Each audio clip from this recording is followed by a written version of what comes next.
that?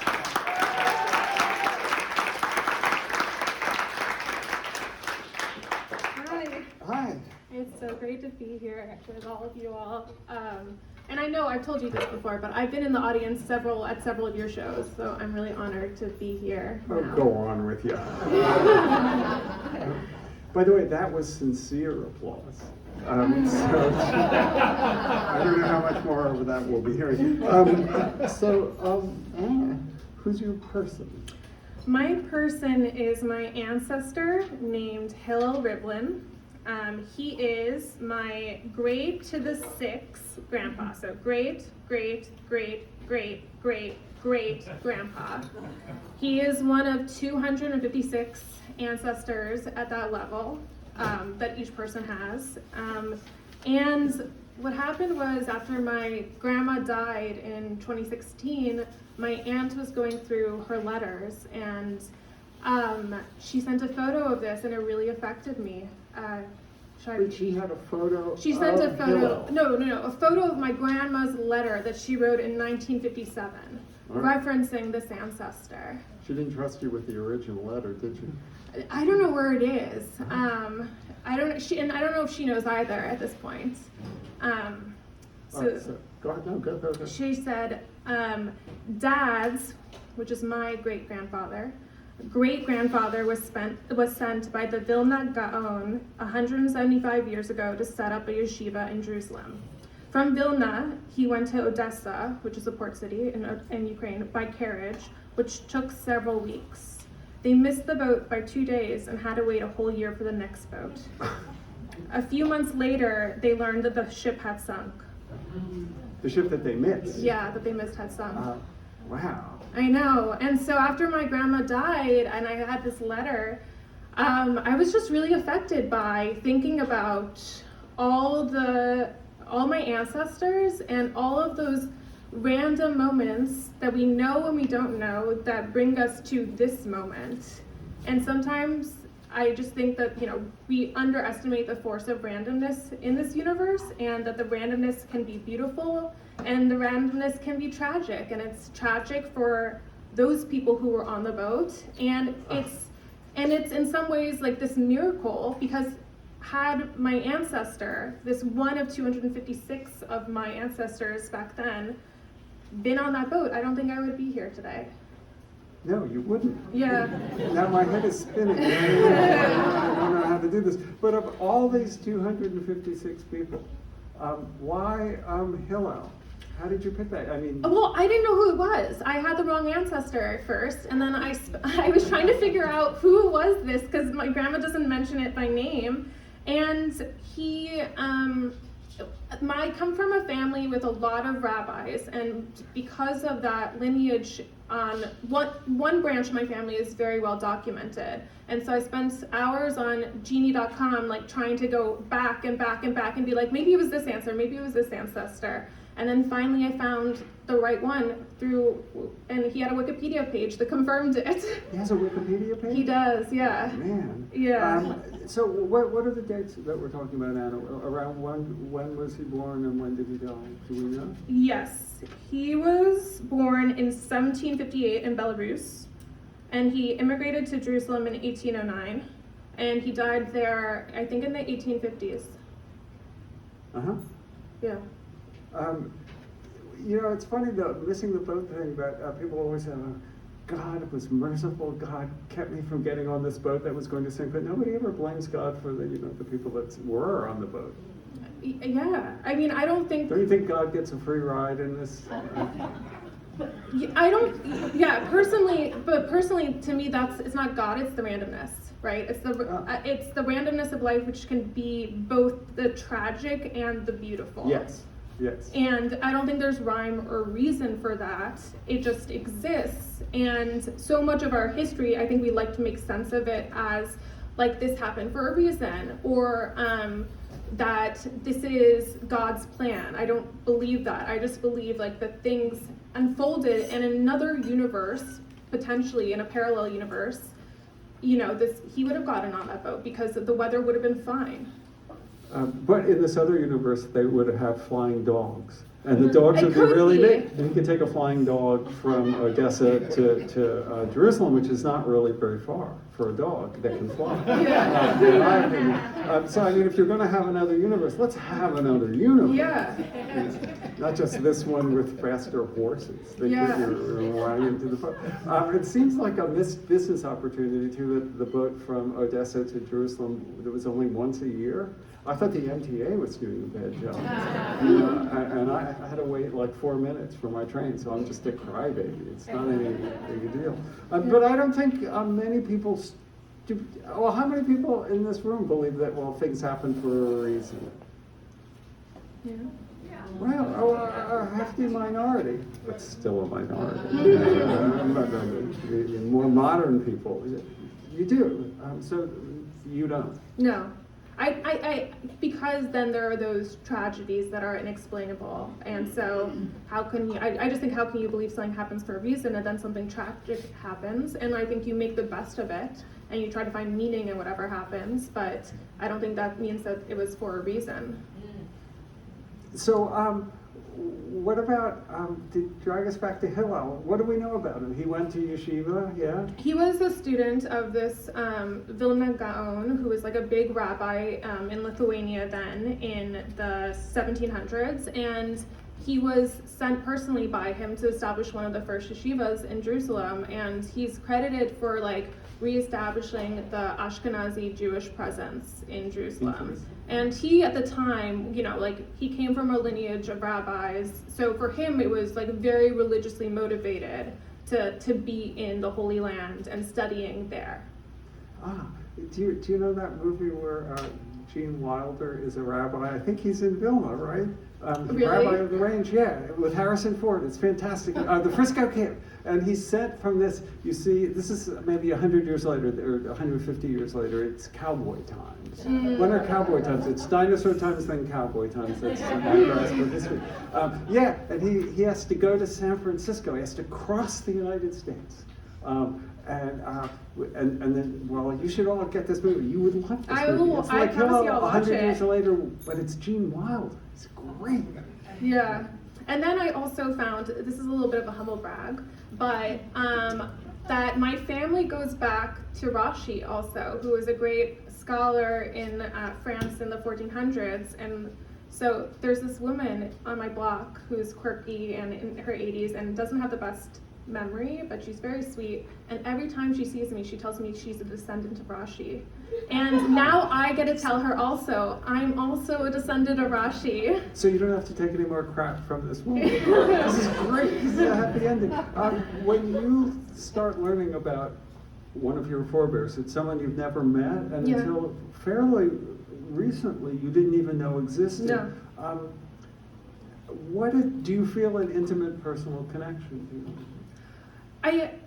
No, not to him specifically.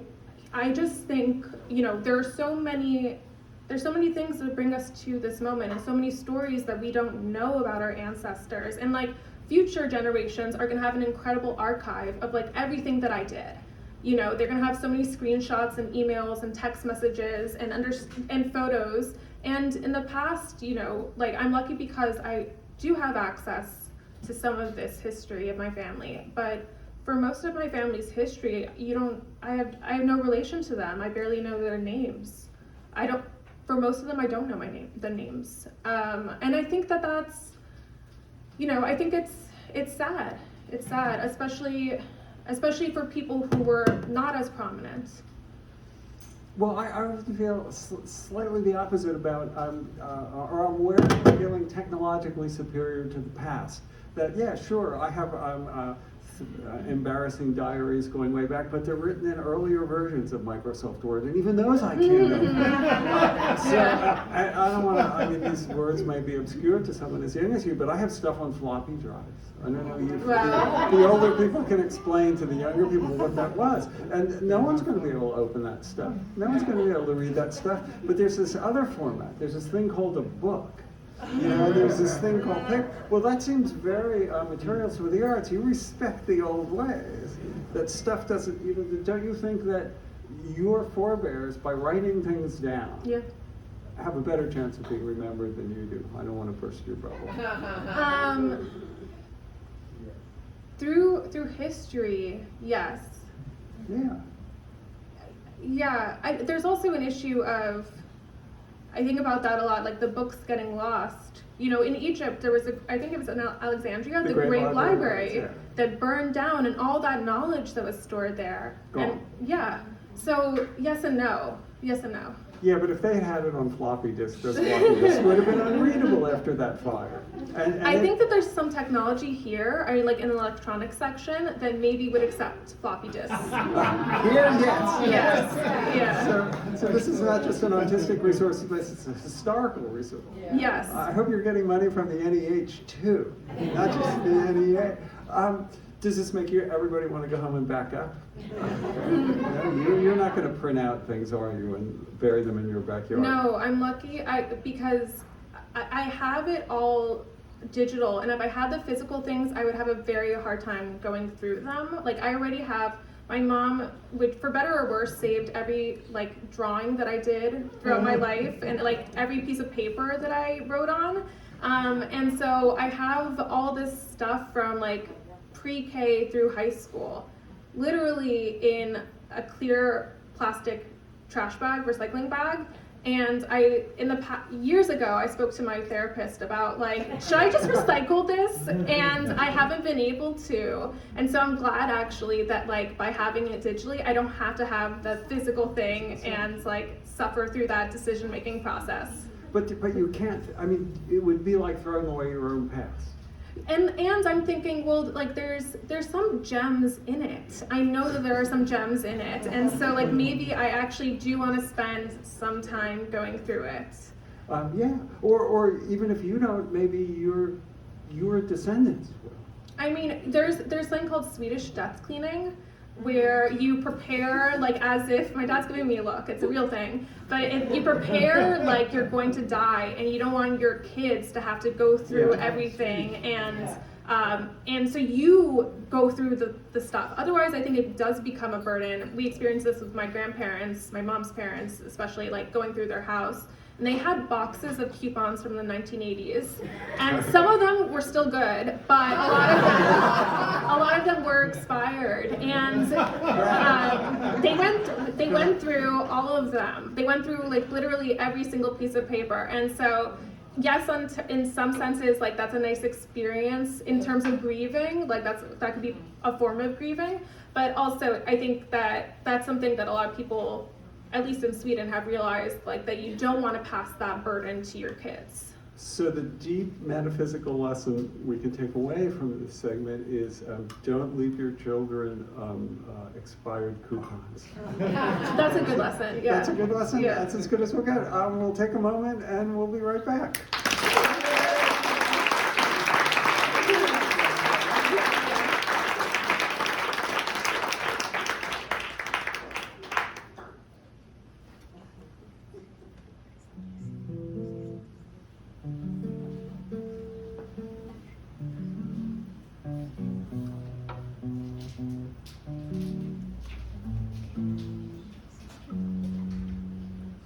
I'm going to play another original. This one is called Dollhouse Neighbors.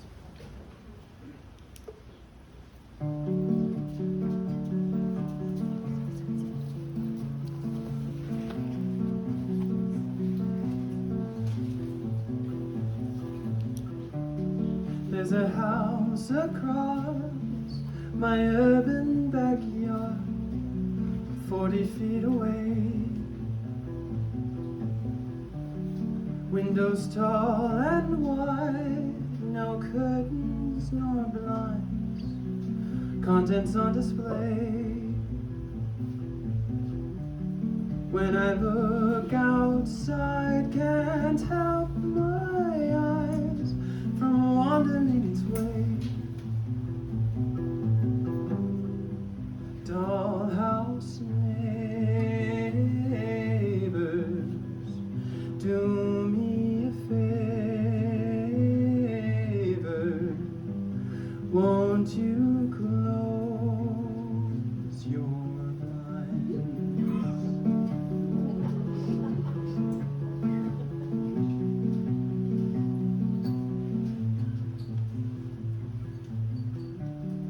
On the second floor, a man is doing chores. It all unfolds like clockwork. And 2 stories up, with her favorite coffee cup, a woman does the crossword. On the floor below, looks like someone's on the phone, chatting like a songbird. See this all by chance, as I'm wondering my plans. It's not my fault they needed water. Dollhouse neighbors, do yourselves a favor.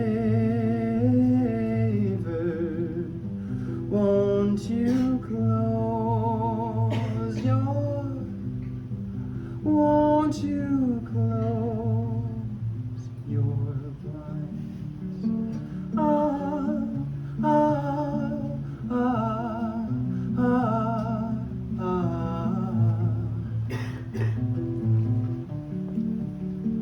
ah,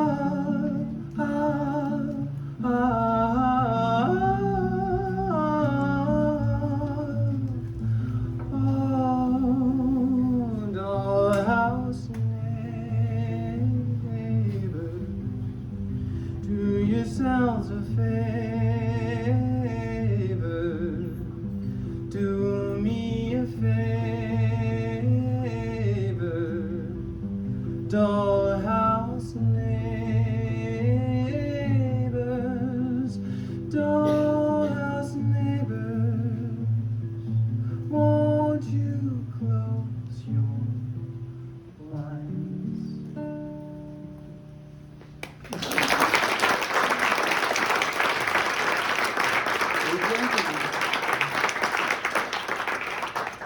So where is your place? My place is in Falls Village, Connecticut. It's called Isabella Friedman Jewish Retreat Center, and it's where I did the Jewish Farming Fellowship called Adama. And I like that you said that with the confidence that I would know what the Jewish Farming Fellowship means. You overestimate my sophistication.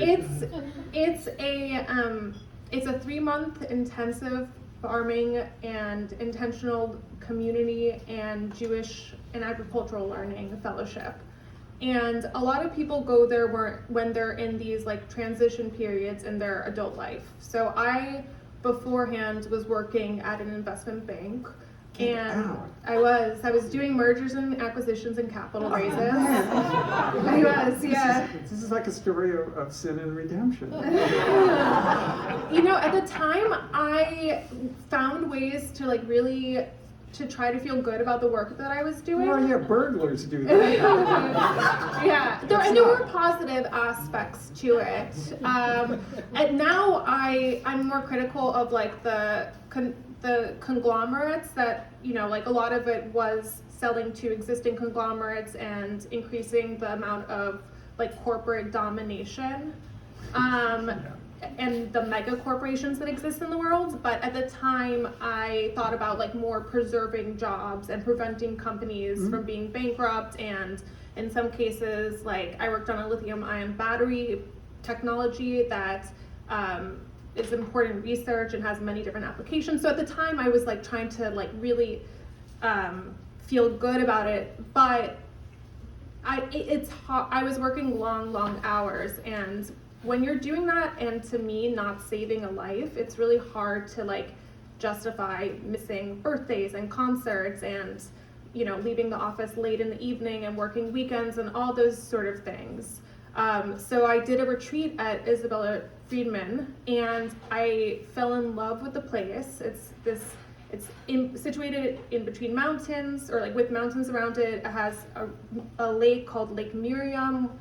In the middle, it has these big pine trees all around, cabins. It has like a camp feel to it.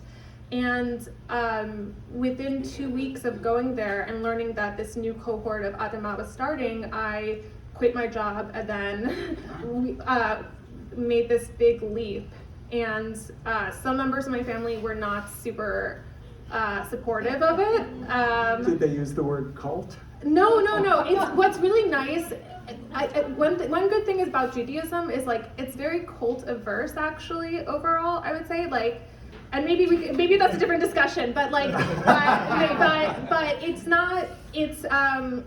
It's 3 months. You know, Yeah. I stay there for a bit longer, but it's recognizing that this type of intensity of life can't continue forever. And you're supposed to go there, experience this program, and then leave kind of transformed.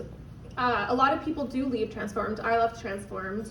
And a lot of really cool Jewish businesses have come out of it. So one is Grow and Behold, which my family uses for like Passover Seder. And it's one of the only like ethical kosher meat producers on the East Coast. Because a lot of kosher meat is factory farmed and contributes to deforestation in the Amazon, and you know it's really I think antithetical to Judaism and antithetical to like being kosher actually.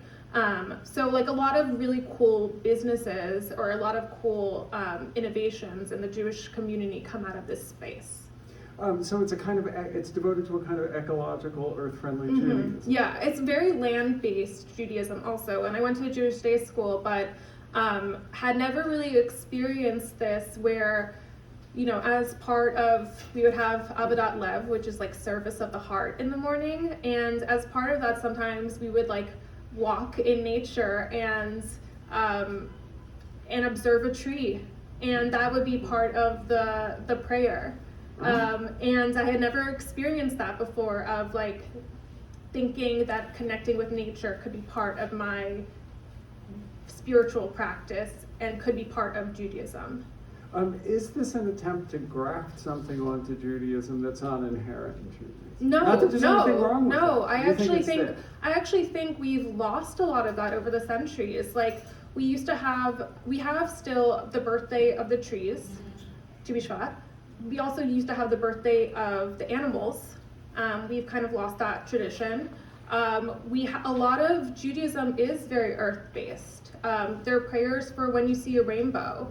There's prayers for the dew, right, that we say. There's prayers for the first fruit of the season. It used to be that you would bring the first fruit of the season back in thousands of years ago to the temple as an offering. There's prayers for eating food, and depending on what type of food it is, you say different type of prayers. And so it's actually very agriculturally based. We just, I think, have forgotten a lot of that. It seems like the perfect, all the values of the Upper West Side in one place. If you wanted to be anti-Semitic, you could just go there, and you could do everything. You could be anti-ecological, you could be anti-Semitic. It's very efficient. When I was your age, we learned that there was a rabbi that tried to persuade us that that dietary laws, that the laws of kosher, were in fact ecological, and the argument went to oversimplify it, because that's what he did. We were reformed. That pigs eat the same thing that we eat, so therefore that competition for food is very bad, and so we're going to make pork taboo. That was the essential. I mean, you think this was nonsense? No, I think in terms of at least like carbon emissions, beef is one of the worst things that you could eat. So more so, unless I'm pretty certain it's more so than pigs. But pre-industrial Judaism wouldn't have worried about carbon. That's true. I think that there are all sorts of reasons like that we could trace for the kashrut laws. Yeah. And I personally, I'm vegetarian, but if I weren't vegetarian, I wouldn't be kosher, because that doesn't resonate with me as something that's like an important practice. And I actually really do wish that the rabbis would, for example, make factory farmed meat not kosher, because we do have rules about how you treat animals. And so like that's one of the things that we learned of, you know, if you come home, you feed your animal first and then you eat. if it's Shabbat, you milk the cow or the goats because otherwise they would be in pain, but you don't consume that. Mm-hmm.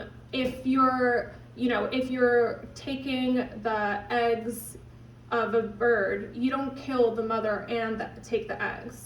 You take the eggs. Then you won't have any eggs. I know there's questions about like the That's practicality not that kind. yeah. But there are very clear rules about how you treat animals, and back then, you wouldn't have factory farms for meat, and so I think you could apply the same logic of how you treat animals and say, actually, we're going to make factory farmed meat not kosher. So the underlying principle is you cannot inflict pain on another creature. And Yeah. But it's okay. That kosher then would allow you could eat meat, as long as the slaughter was humane. Mm-hmm. If that's not a contradiction. But the way you treat the animal. Yeah, the way you treat an animal is not specified. Right. And it should be. I mean, I think at the time there was no need to specify it because you couldn't imagine the conditions of Right. animal agriculture that we've arrived to. Right. There is that pesky passage in Genesis, be fruitful and multiply and fill the earth. Mm-hmm. Fill it. That sounds, crowded. Yeah, I think that there is also with like in environmentalism a question of population, right? And for how I arrive at it or how I see it is that it's not in terms of like there is a limit to the population and how much this planet can sustain, but more than that, it's like about how much each person consumes. And Mm-hmm. so if we alter our patterns of consumption and production, then the earth can sustain more people than it does now. And we can be living in harmony with the earth, but it is a matter of changing the way in which we live. So when you came back from the Isabel Friedman Jewish Retreat Center, did you just walk into your boss's office and say, that's it, I'm done? Oh, I had already quit. Ah. I had already quit so that I could do this. But then it was a matter of figuring out what to do next. And I was fortunate, I live at home so I don't pay rent, and so I was able, and I had savings, and so I was able to take time to figure that out. And what I had really fallen in love with was composting, and at Friedman, and that's what I wanted to do afterwards. Was Friedman your kind of your first exposure, your intense exposure to composting? Yes, it was, yes. This is a very agrarian kind of Judaism. It is, and so we would have, and there was a sign in the compost yard, like the cornerstone that you reject, or the stone that you reject shall become the cornerstone.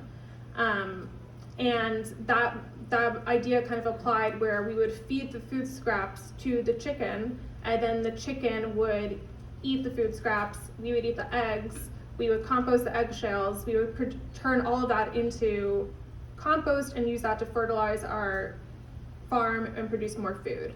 And so that system I fell in love with. Like, I thought this is just like this beautiful cycle that exists, and why aren't we doing this everywhere? Because yes, use food scraps to feed animals and grow more food. Like, that just makes so much sense. Has the Friedman idea spread to other congregations that use this kind of ecological agricultural model of Judaism?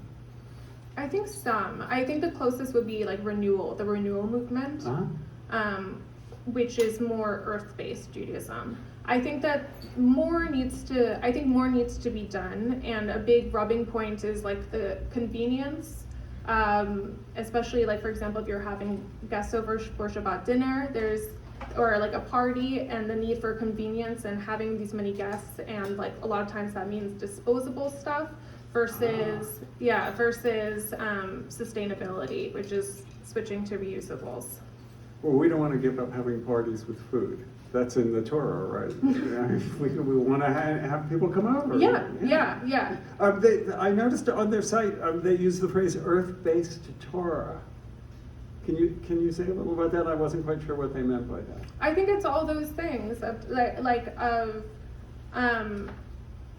connecting to the earth through the lens of Judaism, mm-hmm. and through the lens of like what Judaism has to offer, and emphasizing those agricultural aspects. So like one was Shemitah, the Shemitah year, which is every 7th year you rest, and the land rests. Right. And they practice that. So that's a kind of radical idea. And I think, and historically, we don't know how much of it was actually practiced like thousands of years ago, but that is land-based Judaism, of following the law of like 7 years land rests, and then you continue from there.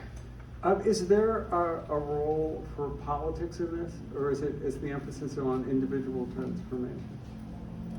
At Friedman? Yeah. No,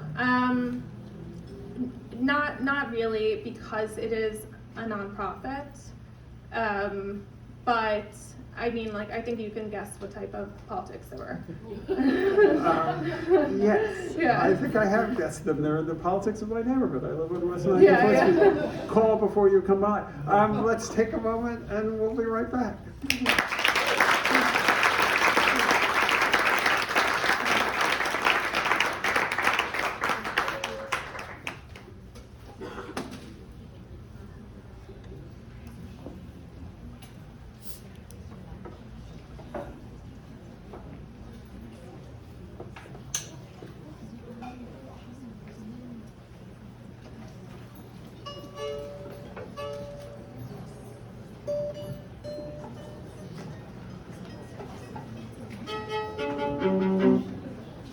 Hi. Hi again. I'm going to play an original piece called Firefly.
So what's your thing? Did you bring it? Yeah, you asked that I bring it, my thing, and I was a little worried because my thing is seasonal waste, and I try to actually pretty quickly get rid of it, so I didn't have any in my home. But then last night I went on a little trash walk, and I went to the CVS in Union Square, and there were 3 trash bags of Christmas-themed candy. So here, I'll pour it out. That was just a small amount, and people can take it home with them.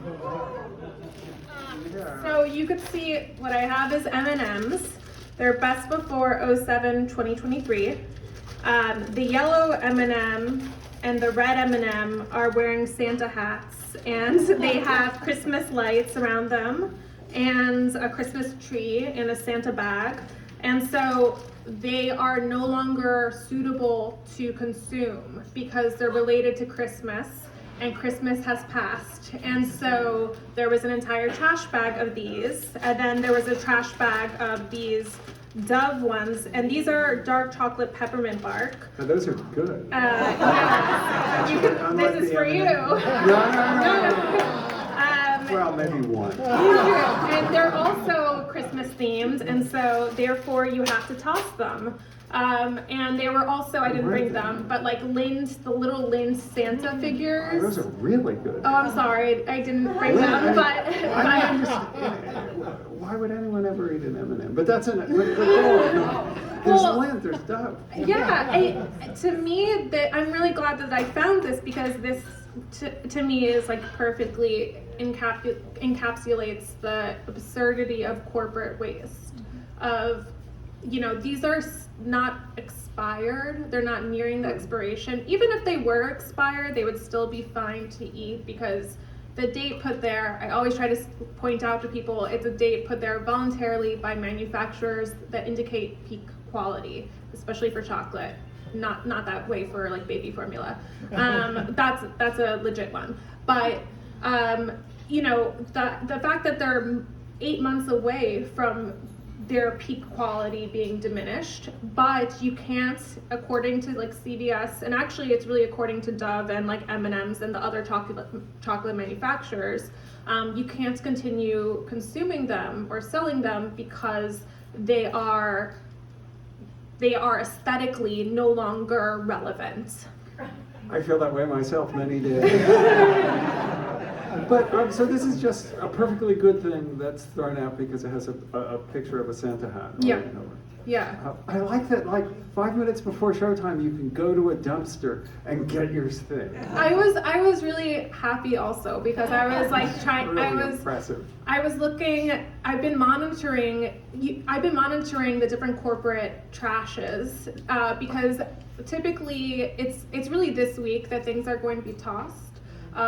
Because you have the holiday. Why are we sitting here? I know, afterward, I'm thinking of going to Marshall's or TJ Maxx tonight, definitely going tomorrow. But basically, you have this period of holiday, after holiday, things on sale for a couple weeks, and then the need for corporations to clear their shelves and put the new merchandise in, which is Valentine's Day. And so what happens to the wrapping paper, the holiday greeting cards, the bags, the plushies, the candy, like anything associated with that holiday, it ends up in the trash. Wait, you're saying our corporate overlords don't take it to the orphanage or the homeless shelter or? It's hard to make generalizations, but Oh, go on. but I mean, because like there are always exceptions, but generally no. And it's also like, so in some cases CVS has control over it, in some cases it is the policy of the producer of that item. So Hallmark and American Greeting, actually years ago, this was in January 2020, I was with my friend Debbie, who's here, and we were outside of Duane Reade. And whenever there are like dozens and dozens of trash bags outside of a Duane Reade or a Walgreens CVS, something's up. And so in addition to, we found like, I don't know, maybe 6 or 10 trash bags just filled with frozen items because maybe the freezer went out. And I think we need to have like emergency response protocol for when that happens. But there were all these bags of wrapping paper, and they were in bags, like just like those holiday gift bags, and they all slashed in cards. And so we were going through it, and then this person came up and was like, oh, they're all slashed. And we're like, yeah, I know, it's so awful. Maybe we didn't say it was so awful, but like, I was like, do you work there? And I was hoping to like establish some sort of connection and like really wanted that maybe her to tell her story. She said, no, I work for American Greeting. She works for the corporation American Greeting, and it's part of her job, in addition to restocking the shelves, to destroy all the merchandise. And so she has to use a razor blade or scissors to go through and spend I don't know how many hours doing that.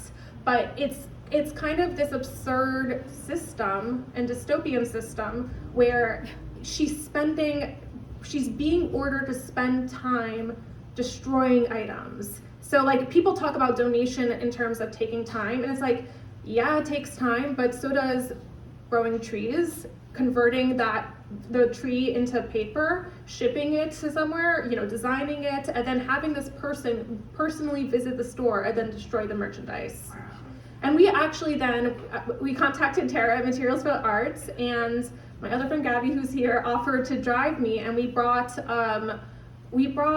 it was, I think, $3,000 worth of wrapping paper and gift cards. Unslashed. That were, not all of them were slashed, I think, because I think it took too long for her to slash everything. She could have been drunk, too. Yeah. Well, it took, I'm sure she spent like an hour, but it was way too much to like slash through in that time. So a lot of it was, some of it wasn't, and we brought it here. And then Papyrus was going out of business. A lot of it was like this beautiful papyrus merchandise. And I reached out to the CEO. Tara also reached out to the CEO. I asked her if she would. I visited the store and spoke to a manager, and I called them at their corporate hotline, and I said, that is really sad that you're going out of business. I wanted to let you know that there's a solution to anything that's unsold, where you could bring it to Materials for the Arts and they will redistribute the stuff to educators and nonprofits and artists. So it won't be sold if you're concerned with that. Never heard back. Then I went through Papyrus's trash, and it was like the greeting cards were ripped up and put in the trash. So, but why wouldn't they donate? Isn't there, and then you get a big tax break, and then you don't go to hell too, which is I don't think they're concerned about that. the latter, but the former. Yeah. No, if you can donate and get a tax break, and I understand the desire not to compete with yourself. There is that of like the idea of like cannibalizing your own market share. There is that. Which is why I was trying to emphasize, like, you wouldn't really be cannibalizing your market share, right?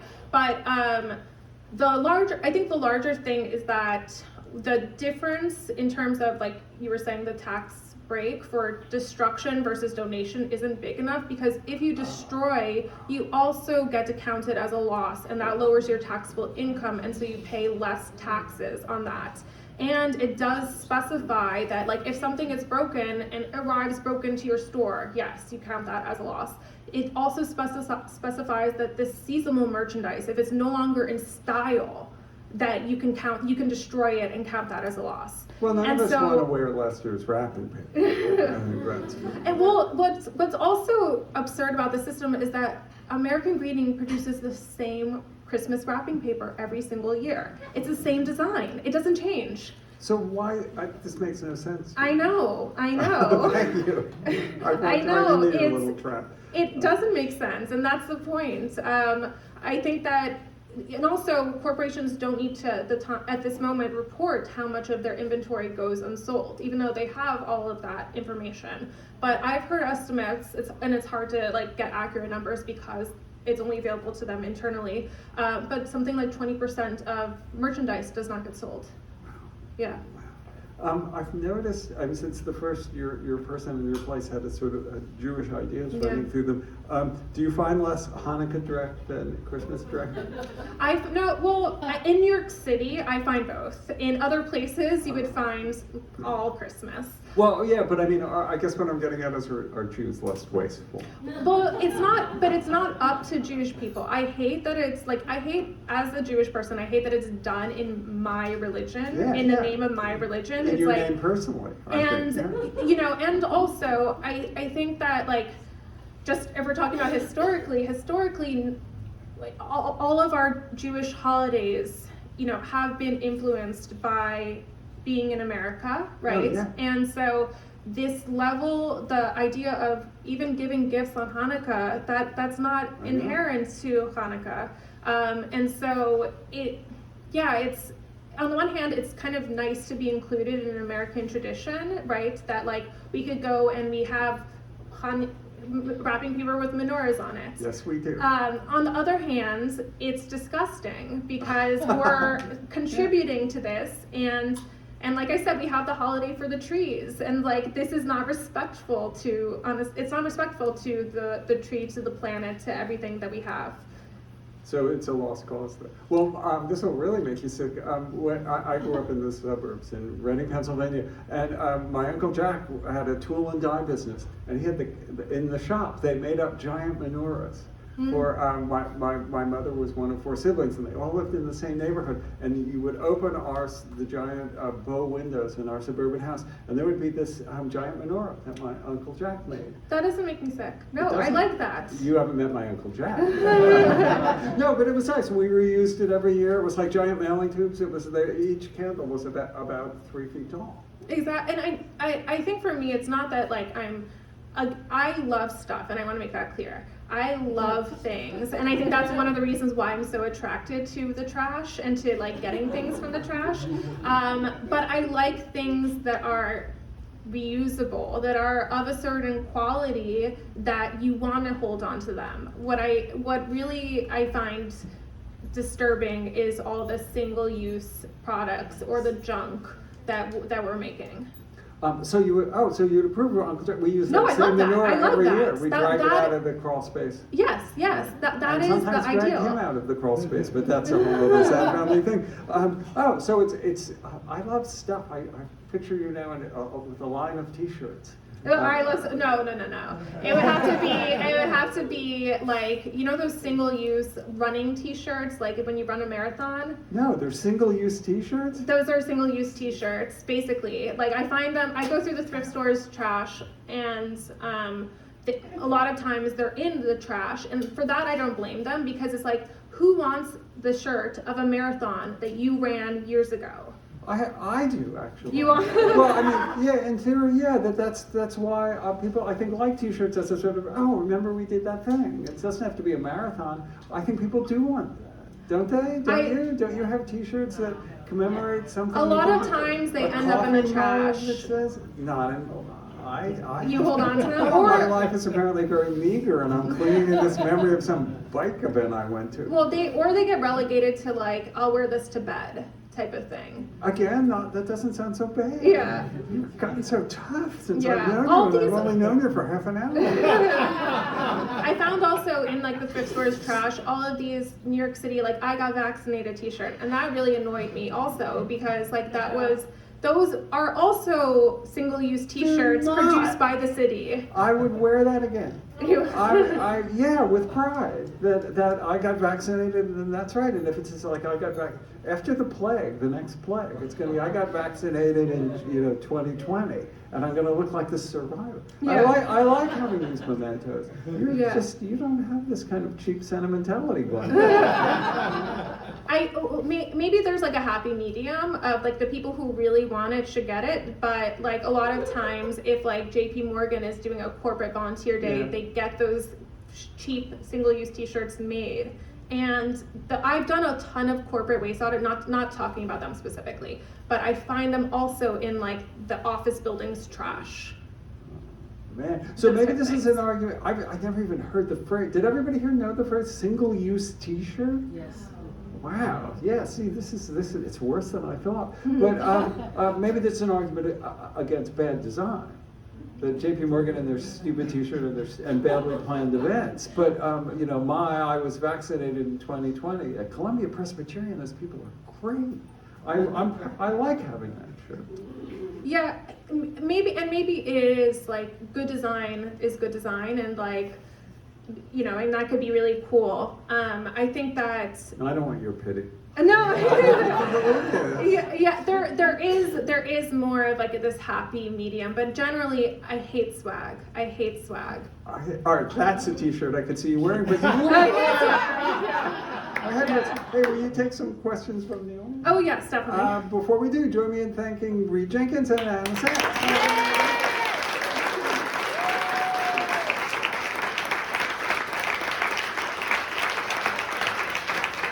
I see someone in a polo hat. I don't know. And you got writing on your hat. man. Refashion NYC. Very Yeah, nice. go ahead. Thank you very much. I have a whole list of questions, but I have one comment Yeah. and one question. I used to go to Big Sur in the 80s, and you get these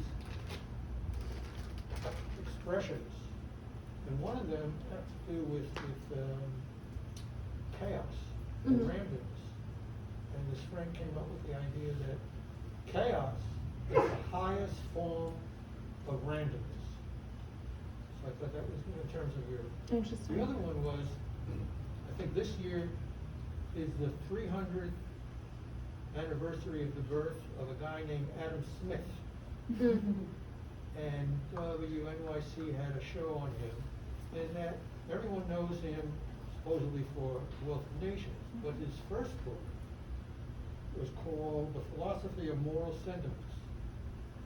And I think that fits in very well to this whole idea of what our responsibility is to the world. But they all focused on the wealth of nations and capitalism. But his real, so I think that's something that could be looked into. Okay, do you want to respond to that? Yeah, I would say that generally with Adam Smith, and like I probably should have read more of him when I was assigned that in college, but generally I really hate this idea of an invisible hand, right? That's like his big image guiding the economy because it's as if we can't control these things. Well, that was not his content. That's not Adam Smith? It was, but it was misinterpreted. Misinterpreted. Yeah, sure it was. Yeah. Someone else, yes, ma'am. So, how did this start for you? Were you walking down the street and decided, I'm going to open this trash bag, or how did it? Yeah, so I actually started when I was 14, for the very first time, where I was going to a consignment store on the Upper East Side with my friends, and so I've always loved secondhand stuff, and found a vintage trunk filled with clothing, including the dress that I'm wearing, that I wanted to show off. And we brought it all home and divided it between us. And then it started again when I came back from Adama, and I was just really struck by the waste on the curb in a new way, and started walking around my neighborhood on recycling night and pulling out the usable items from mostly the clear bags, which are the recyclables. So a lot of books and toys and kitchen appliances, dishes, those sort of things. And one of my first big finds where I was like, this is actually more than those items. It's like, you could find some really cool, rare things. It was a framed piece of, paper from medieval times, from the 1400s, from a page from the Golden Fleece. Jeez. Yes, yeah, and so I was like, this is like, there are treasures, and it's this kind of treasure hunt that I experience. And so I started going every week and documenting it, and part of it was trying to also pivot my career without going back to grad school. So pivot my career. No, for real, I didn't want to go back. And so I needed to figure out a way to establish legitimacy. And even though I had this confusing career path, and one of the ways was posting on social media about waste and showing that, despite not having a master's, this is something that I'm really interested in. And I started with residential waste, and then I started going through commercial waste also, because commercial waste in New York City is on the curb too. And so that makes it more accessible than in some other places that have private compactors, for example, where you can't get in there. Read. Yeah. What is your most surprising or shocking or rewarding find, just off the top of your head? I like to say, in terms of shocking, is the hygiene items, because I think that's an area that I think we need legislation on, where it's boxes. One time it was 20, 25 boxes of tampons and pads tossed by one CVS, and period products are really in need by shelters. So it's always, and then there's medicine and vitamins and bandages and soap bars. Basically some of it is, if it's nearing that date, if there is a date, like for vitamins, if they'll toss it a month in advance. But if it's like a vitamin B, it's not really, you can still take it afterwards. And then some of it is returned, so any returned items gets put in the trash. Some of it is external packaging damage, where if like the corner of the packaging is bent, then they'll toss it. Some of it is if a corporation decides, we're doing a makeover of our products and we're going to do this new packaging. We need to clear the shelves of the old packaging and then put the new stuff out. So all those reasons lead to a lot of waste, and these are so in need by shelters, more so than food, because actually, in the US 40% of food is wasted, and like shelters can have, there is an established network of food donation in New York City, and there's even more that you find in the trash. So it's like those are relatively easy items for shelters to come by, but those hygiene products are harder for them.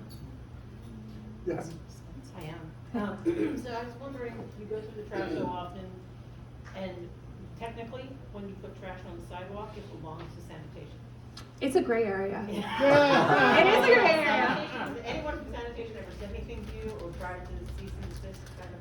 No, thankfully sanitation hasn't, but it is a gray area in terms of who does the waste belong to. I think that sanitation would argue it belongs to them. The person who tossed it might argue like, well, that was mine actually. The sanitation company, if the sanitation company is separate, they might argue that it's like a private one. They might argue it's theirs, but it's also public. It's on the curb. And like in the 80s, I think it was 80s, some people might know better, but the Supreme Court ruled that like it's widely known that what you put in the trash can be public.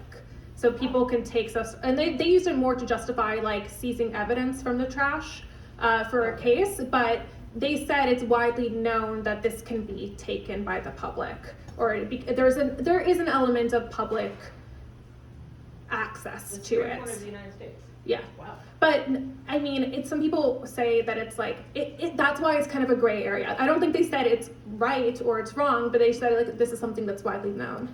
I assume you've been to the trash museum. So I don't know if everyone here knows about the trash museum. No, Nelson Molina Jr. was a sanitation worker for decades, and he has an incredible trash museum.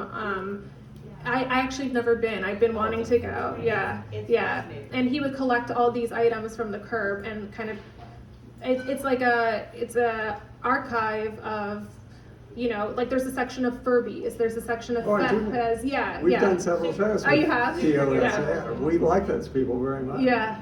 Were you ever arrested? No, I think there's also this element of like me being a young white woman going through the trash, but I've actually never been approached by the police doing this. The closest I've come from was after a Halloween, there's like a spirit Halloween, and they toss everything afterwards, or not everything. I try to avoid overstatements. They toss a lot of their material afterwards, and so I was going through, and someone who was working there, and I assume it was a manager, was like, "Oh, there's nothing there," and I was like, "Oh, there's some stuff. I'm just like taking a few things," and he's like, "No, seriously, like that's not cool." I was like, "Well, I'm just taking a few things. I'll tie it up afterwards." And then he got very aggressive with me and like started videotaping and cursing, and I was just like, you know what? It's not worth it for him to like. And then he got on the phone with someone. I was like, not worth it to deal with like it potentially the police if he was calling the police on me. And so I walked a few blocks home, and there was a Duane Reade that was closing, and so because of that, I took home, I think it was like 17 trash bags filled with stuff.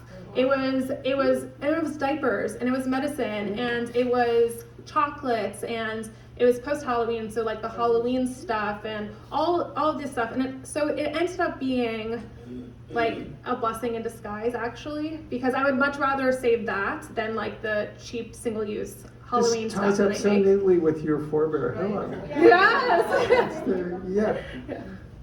So with like all of those things you're collecting, and like how do you decide what to do do with it once you've collected it? I think you mentioned that you have lived with your parents. Like, how do they feel about you Loaded bringing question. home, like 14 bags of diapers, and like, what does that look like once you found these treasures? Yeah, it's had different iterations over the years. In terms of what I decide to bring home, before I would take home a lot, and now I've become a lot more selective in what I take home, and I try to take home, like, I was just taking home things that were usable, and now I try to take home more stuff for like myself and my friends and my family, rather than just because it's never ending if I'm getting stuff like taking every single thing that's usable. And I have currently, like, I need to tackle this tomorrow, a huge, like, it's like a trash mountain in my kitchen that, like, I need to go through and figure out what to do with everything. And so some of it I keep, some of it I give to my friends or family, or I post in my Buy Nothing group. Some of it I leave outside where I live on like a ledge, and people take it. And some of it I bring to the different free stores. Like my friend started one in Hell's Kitchen. So that's great for the smaller items. I try to avoid donating because I know that thrift stores actually toss a lot of those items that you donate, which is a big issue in my opinion. And yeah, I think that those are my main outlets. Oh, and then someone contacted me, and she's a reseller, and I'm very excited that now I'll start selling some of these things to support myself also. So we'll split it, but like selling some of the nicer things on eBay. Have you brought stuff here? Yes, all of the wrapping paper and gift cards from Papyrus. Oh, right, yeah. Yes, yeah.